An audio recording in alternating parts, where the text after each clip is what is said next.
Lau, Elizabeth Warren's campaign manager. Thanks so much for joining tonight. First, before we get into all the strategy and the updates, I wanted to thank each and every one of you for being a part of this campaign. You're taking a chunk of your Monday night to be on this call, and I'm incredibly grateful. I'm grateful for everything you've done to help build this movement, from knocking doors to making calls to chipping in. And I hope you'll stay in touch and stay involved. Tonight's call is a time for us to get together and appreciate all that we've built together. There's a lot of news and noise surrounding this primary, and I wanted to share my perspective on our campaign. With a few big picture updates and talking through what it's like to be with Elizabeth on the trail and what the road looks like ahead. And I'd like to start by going back to before this campaign began. I have a story about the time I was wrong and Elizabeth was right. It wasn't the first time and it won't be the last time. So years ago, Elizabeth asked me, "Why do we do rope lines, Roger?" And she told me that when she's on the rope line, shaking hands over bike racks and barriers, she only sees the most aggressive people who've made their ways to the front. She sees all the VIPs and important people who get to be in the VIP section. She doesn't see little girls, and she doesn't see older people or people in wheelchairs. She asked me a question, "Roger, what if we invited every single person who wanted a photo to come on stage?" I said, "No, we can't, Senator, we can't do that. It would take forever. It would be exhausting." But the night before our next town hall, she said something to me I'll never forget. She said, "Roger, I trust you, but if there's even a single person in that room who wants to say hello or who wants to take a photo, who didn't get a photo, I will consider this event a failure." She made it pretty clear. After she said that, we found a way to make it work. We put together the right systems, made sure every single person to get a photo. She was right and I was wrong, and won't be the first time, won't be the last time. And that's how the selfie line came to be. And now we're still doing it. Since we launched this campaign, Elizabeth has taken nearly 100,000 selfies with people just at the town halls alone, not including airports, not including coffee shops, because connecting with people, that face-to-face conversation, that matters to Elizabeth. Elizabeth is able to stay for hours after her event, taking selfies with anyone who wants one, because she's not giving special access to rich people in exchange for contributions to her campaign. And these selfie line conversations are part of why I believe Elizabeth's been able to put out the best plans to solve problems that people face every day. Because face-to-face, person-to-person, family-to-family, that's how we're going to win this thing. And that's the way it's always been for Elizabeth. I've been lucky to be part of her team since the 2012 Senate campaign against Scott Brown, the first time she ever ran for office. I still think every morning that I'm so lucky to get to do what I do. I was born and raised in Queens, New York. My parents were immigrants from China who both worked 2 jobs to pay the bills and raise the kids. They waited tables, sold souvenirs, sewed clothing, and did everything they could to give my brothers and me a better life. And then I messed up. I blew it. I was a dumb kid, got myself into a little bit of trouble, and I stopped going to school. I dropped out of high school. But I got my life back on track eventually. I took my GED, which is the high school equivalency, went to college, and answered a fake newspaper ad that led to a real internship with Senator John Kerry. That's a story for another time. But that was my roundabout start in politics. I never thought I'd get involved, but I've lived the American dream, and I'm still here working to open doors for the next kid to get ahead.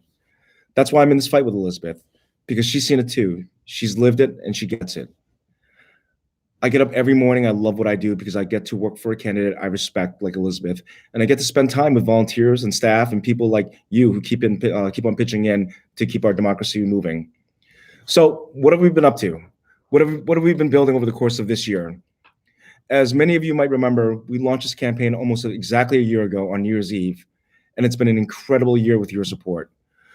In the last year together, we've held 179 town halls with Elizabeth in 28 states and Puerto Rico, including a whole lot of states that presidential candidates don't usually go to in primaries or in general elections. We've answered over 900 audience questions live and have taken nearly, like I said, 100,000 selfies. Yeah, again, I was really, really, really wrong about the whole selfie thing. Last quarter, we raised $24.6 million from over 500,000 grassroots donors, and more than 300,000 of those were donating for the very first time, chipping in $3, $5, or $10 to join this movement and help reach voters all across the country. And right now, we're pushing hard to hit our new goal of 1 million grassroots donors. Reaching this goal would be an incredible signal of the strength and diversity of this campaign.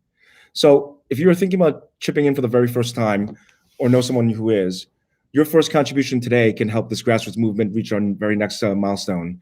I want the whole world to know that our campaign movement is 1 million strong, and every new donor helps us get there.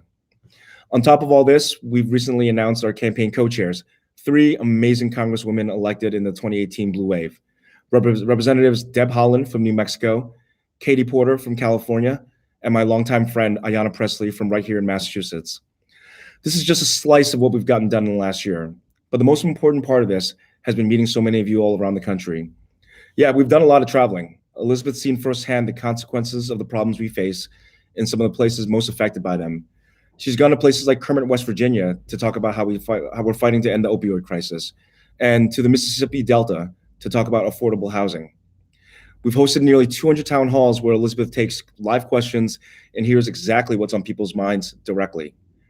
And a fun behind-the-scenes fact for all of you, at all of our town halls, Elizabeth asked me to make sure that we keep all the lights on so she can see the audience. She wants to see everyone's faces, every smile, every tear, every nod, and keep it a two-way conversation, because this isn't just about one person.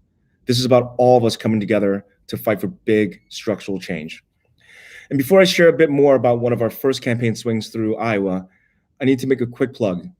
These kinds of trips where Elizabeth listens to voters' concerns all across the country, they're only possible because she isn't filling her schedule with high-dollar fundraisers.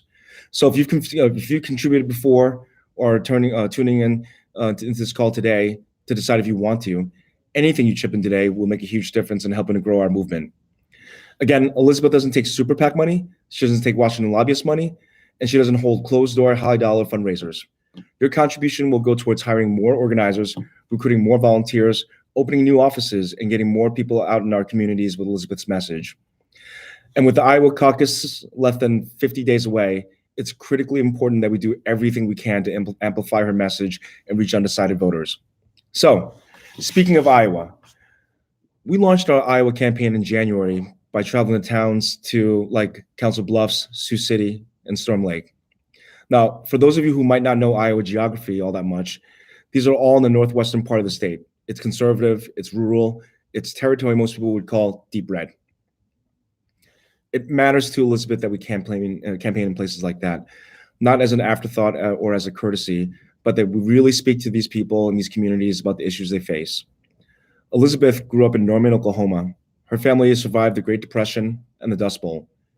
She knows what it's like to be from a place that doesn't get much attention.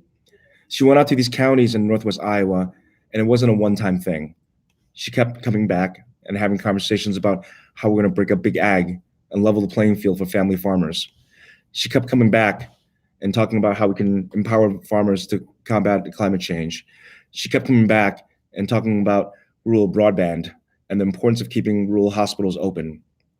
And just last week, we received an endorsement from the Storm Lake Times. I want to read to you just a little bit about what the editor, Art Cullen, wrote. He wrote, "We need bold structural change. Going back to the good old days is impossible, and it's not good enough. Getting past the fight is a day that never comes. Progressives who say that the possible is impossible are afraid of the future or don't accurately read the present. Warren knows this is a fight that's been waged since the Gilded Age, that now replays itself with no regard for Council Bluffs, Sioux City, or Storm Lake. She has no illusions. She knows the stakes, and she knows what's right. Warren shows a real feeling for places left behind because she comes from there. She had hollered herself hoarse that day in January, railing against the corruption on defiant display in the White House. Elizabeth Warren is fighting on principle like nobody else to give us a chance. It's why she's our first choice amongst a marvelous field approaching the Iowa caucuses on February 3rd. So that brings us up to today, exactly 49 days to the Iowa caucuses. And it's not just Iowa. Early voting and vote by mail will start in other states in mid-January, which is just around the corner. There's only one way we're going to win. The nomination has to be earned with a strong grassroots campaign grounded in organization. We will win by getting out in our communities, knocking doors, making phone calls, and doing that person-to-person contact. Because here are two things I believe. If every single person in the country has a chance to meet Elizabeth or hear from her, she's going to win. Two, even more importantly, if every single person gets a chance to hear from people like you, people who believe in her, we're definitely going to win. And you can help. You can help from your own home by calling voters in the 4 early states that cast their ballots in February, Iowa, New Hampshire, Nevada, and South Carolina, and talk about the issues you care about and why you're in this fight. We know that there are hundreds of thousands of voters who have yet to make up their minds across each of the early states and around the country. And if we want to win, we need to have as many conversations with them as possible while also expanding our reach nationally. We need to identify which of these voters are planning to support Elizabeth, which of these voters could use more follow-up from our organizers, which volunteers are ready to volunteer in early states and knock some doors, and which voters we need to make sure go caucus and vote. We want you to have the biggest impact possible for every hour you're spending volunteering with Team Warren. And one way you can do that with voters is by phone banking. Here in the campaign, we use a special phone banking platform to help reach as many voters as possible. When you log on, you don't have to spend time dialing a bunch of numbers, calling for an hour just to talk to two people. By using our phone banking tool, you can spend nearly your entire volunteer session talking with important voters about why you support Elizabeth and encouraging those voters to support Elizabeth too. So fill out that form you see on the right-hand side of your screen to get started with making phone calls from home to Iowa voters. As soon as you sign up, you'll get a text reminder to sign up for your first shift. Our team has a big goal of calling every single key voter in all of the early states. If we're going to hit that goal, we need your help. We'll provide you with everything you need, including a script, talking points to get started. It really is easier than it sounds, and it helps the campaign immensely. So sign up on the form on the right-hand side of your screen and schedule a first phone banking shift right now. Together, we're going to turn our voters all across the early states. We're going to turn them out. We're going to persuade people to support Elizabeth and join this fight. Let's get calling. Let's build this together. So before I wrap up, I just want to say thank you. If you're one of our grassroots donors who chipped in $3 or $20 or $100, thank you for making everything I talked about tonight possible. If you've volunteered, hosted a house party, or come out to an event, thank you. If you've knocked on doors, called voters, texted voters, thank you. If you're helping to expand our campaign, and that's just what exactly Elizabeth needs to win. There's so many ways to get involved, so many ways to help out. Every single piece of this matters. And tonight, I'm going to close by highlighting two major ways you can make a difference. Number one, phone banking. We talked about it. An hour or more of calls makes a huge difference. And again, we'll provide you with everything you need, including a script to get started. Please make a few calls if you can, because each conversation we have with a voter adds up. Number two, if you can, pitch in $3 or $26, which is our national average contribution. Any donation you make before the end of the year will make a huge difference, because we have a big fundraising deadline coming up on December 31st. After December 31st, we'll tally up all of our numbers and post a public fundraising report. Our campaign will be ranked alongside the others in graphs and charts for people to judge our strength.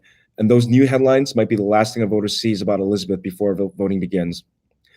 And this is an incredibly important right now, because we're trying to reach our goal of 1 million grassroots donors. We want to keep this growing movement. We want to keep it moving. And new donors are an important way for us to do that. So if you're able to chip in, if you can give our campaign one last boost before the caucuses are held and ballots are cast, please do. You should see a bar at the bottom of the screen where you can easily and quickly chip in. And right after this call, you'll also get a text from us with a link to donate. Any contribution you make will help our campaign invest in that person-to-person outreach in the early states and expand our ability to talk to folks at this really important time. So thank you in advance. So that's it. 2 things you can do to help Elizabeth become our next president. 2 things you can do to help make sure that on Inauguration Day 2021, Elizabeth will be standing in front of the Capitol, taking her oath of office, ready to keep fighting for big structural change. Volunteer to make a couple calls or pitch in a few bucks to help us head into the primaries with the best possible position. And again, I just want to say thank you for everything you've done over the course of this year to send Elizabeth to the White House. We've come so far as a movement. We've built something we can really be proud of, and we're just getting started. And where we go from here depends on you. So thank you again from the bottom of my heart and on behalf of the entire team. I'm counting on you to keep on stepping up. Dream big, fight hard, and let's make it happen. All right.